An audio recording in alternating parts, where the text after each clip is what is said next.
Erimdan keyin tanam muzlagandi. Toki u bozordagi oddiy yuk tashuvchi yigit, bir kuni kechasi omborda qolib ketganimizda pichirlamaguncha, Ziyoda opa balki isinib olarmiz. O'sha tun men nafaqat isindim, men yondim.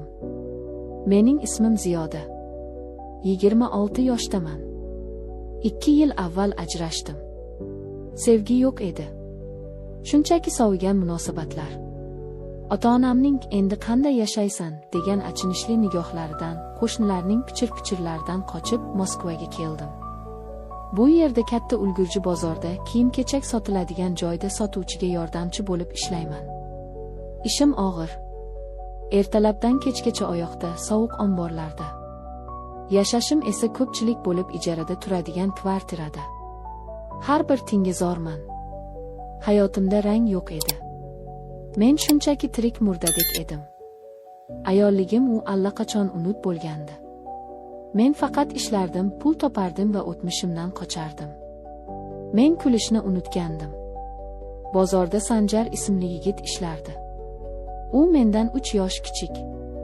Yuk tashuvchi bo'lib ishlardi, aravachasida mollarni tashirdi. Kelishgan, Qorachadan kelgan, doim hazillashib yuradigan chaqqon bola. Hali uylanmagan. Avvaliga u menga "Opa" deb murojaat qilardi. Men og'ir qoplarni ko'tarolmay qiynalganimda yugurib kelib yordamlashardi. "Opa, buni qo'ying, o'zim olib ketaman", derdi o'sha yoqimli tabassumi bilan. Keyin u menga ko'proq e'tibor bera boshladi. Tushlikka issiq somsa olib kelardi. "Yaxshi ovqatlanmayapsiz, ozib ketibsiz", derdi. Ishdan keyin ba'zan meni metro bekatingacha kuzatib qo'yardi. Uning bu oddiy g'amxo'rliklari mening muzlagan qalbimga allaqanday notanish iliqlik olib kirardi. Men u paydo bo'lishini kuta boshladim. Uning hazillaridan kuladigan, uning nigohlaridan qizaradigan bo'ldim. U endi "Opar" demasdi. "Ziyoda" derdi. Bu ism uning tilida shunday jarangdor eshitilardiki. Bir kuni kechasi bozorda katta priyom bo'ldi. Hammamiz yarim tungacha ishladik. Qor aralash yomg'ir yog'ardi. Men sovuqdan dir-dir titrardim. Ish tugagach hamma tarqaldi. Men ham ketmoqchi edim, lekin omborxonamizning eshigi qulflanib qolibdi. Qorovul allaqachon ketgan. Ichkarida faqat men va menga mol tushirishga yordamlashgan Sanjar qoldik. "Endi nima qilamiz?" dedim vahima bilan. "Ertalabgacha shu sovuqda qotib qolamiz-ku." Sanjar menga qaradi. Uning ko'zlari qorong'uda boshqacha yonardi. U sekin yaqinlashdi. "Sovqotdingizmi?" dedi u pichirlab. U yechib o'zining eski, ammo issiq kurtkasini yelkamga tashladi. Uning hidi ter va yoshlik hidi boshimni aylantirib yubordi. "Rahmat, Ziyoda", dedi u chuqur nafas olib. "Men bilaman, bu noto'g'ri. Lekin balki isinib olarmiz." Yuragim gupillab ketdi. Men nima deyishni bilmay qoldim. Shokda edim. U qo'limdan tutdi. Qo'llari qaynoq edi. Men sizni anchadan beri boshqacha ko'raman." Men qaltirardim. Sovuqdanmi yoki uning yaqinligidanmi bilmasdim. Men yo'q deyishim kerak edi. Lekin tanam bunga muhtoj edi. "Sanjar bu. Jim", dedi u faqat bir kecha. "Ertalab hammasi boshqacha bo'ladi. Lekin hozir faqat ikkimiz bormiz." U egilib lablarimdan o'pdi. Bu mening butun vujudimni titratib yubordi.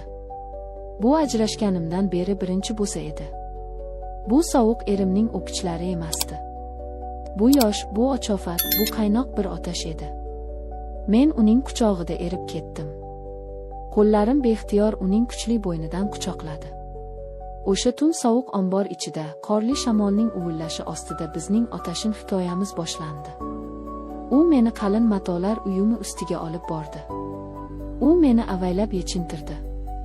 Uning qo'llari tanamning har bir nuqtasini o'rganardi. Go'yo men yillar davomida kashf etilmagan bir xazina edim. Siz shunday go'zalsiz", dedi u hansirab. Uning teginishlari, uning kuchli yosh vujudi. U mening ayolligimni qaytarib berdi. Uning lablari, uning lablari. Ular mening tanamning har bir nuqtasini uyg'otdi. Bo'ynimni, yelkalarimni, ko'kraklarimni. U ularni avval mayinlik bilan o'pdi, keyin esa uchidan sekin tishlab oldi. Men urib yubordim. Bu lazzatdan boshim aylanib ketdi. Men uni mahkam quchoqlab, tirnoqlarimni yelkasiga botirdim. Uning issiq nafasi kindigimdan pastga tushdi. Uning tili. Xudoyim. Men bunday lazzat borligini bilmagandim. Men faqat ingray olardim. U mening ayolligimni shunday ehtiros bilan o'pardiki, men aqldan ozayozdim. Men butunlay unga taslim bo'lgandim. Nihoyat u ustimga chiqdi. Uning qattiq turgan vujudi oyoqlarim orasiga yaqinlashdi. Men uning kattaligini his qilib bir zum qo'rqdim. "Bo'shashing, jonim", dedi u pichirlab. Sekin asbobini ichimga kirgizdi. Men ko'zlarimni qattiq yumib, labimni tishladim. Bu og'riq va lazzatning portlashi edi. U bir soniya to'xtadi. Keyin sekin harakatlana boshladi. Chuqur va mayin. Har bir harakat bilan men o'zimni yo'qotib borardim. Bu shunchalik kuchli, shunchalik yangi his ediki, men uzoqqa bormadim. Men qattiq qaltirab, uning yelkasini tirnab bo'shashdim. U to'xtamadi. U jilmaydi. Endi haqiqiy lazzat boshlanadi, Ziyoda. Endi u tezlashdi. Uning har bir zarbasi meni jannatga olib chiqayotgandek edi. Men uning belini tirnardim, oyoqlarimni uning beliga chirmadim. Uning ingrashi mening ingrashim. Biz ikki vujud emas, bir butun olov edik. Nihoyat u chuqur ingrab, sochlarimdan tortgancha ichimga tashladi. Men ham uning ortidan larzaga keldim, butun tanam qaltirab bo'shashdi. Biz bir necha daqiqa shunday qoldik, terlagan, hansiragan, ammo allaqanday bir g'alati, gunohkor baxtni his qilgan holda. Biz tonggacha to'xtamadik. Uning kuchi, uning yoshlik ehtirosi meni hayratga solardi. U mendan yana va yana lazzat olardi, men esa unga o'zimni butunlay bag'ishlardim. Biz har xil uslublarni sinab ko'rdik. U meni shunday mahorat bilan erkalardiki, men yillar davomida tanamda shunday otash yashiringanini bilmagandim. U yotib oldi. "Endi sen boshqar, malikam", dedi.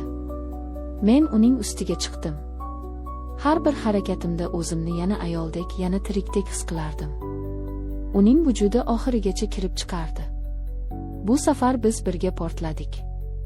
Men uning ustiga yiqildim, u esa asbobini ichimdan chiqarmasdan meni mahkam quchoqlab uxlab qoldi. Ertalab qorovul eshikni ochganda biz kiyinib olgandik. Ikkimiz ham uyalganimizdan yerga qaradik. Ammo men ich-ichimdan boshqacha edim. Men endi qo'rqmasdim. Men endi muzlagan emasdim. Bizning yashirin uchrashuvlarimiz davom etdi. 1 oy, 2 oy. Bu otashin, bu xavfli edi. U menga uylanishni va'da qilmasdi. Men ham undan buni kutmasdim. Biz shunchaki bir-birimizga kerak edik. O'sha sovuq shaharda, o'sha og'ir hayotda biz bir-birimiz uchun yagona iliqlik edik.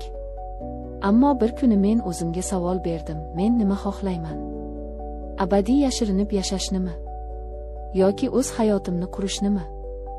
Sanjar u mening qalbimni eritdi, tanamni uyg'otdi.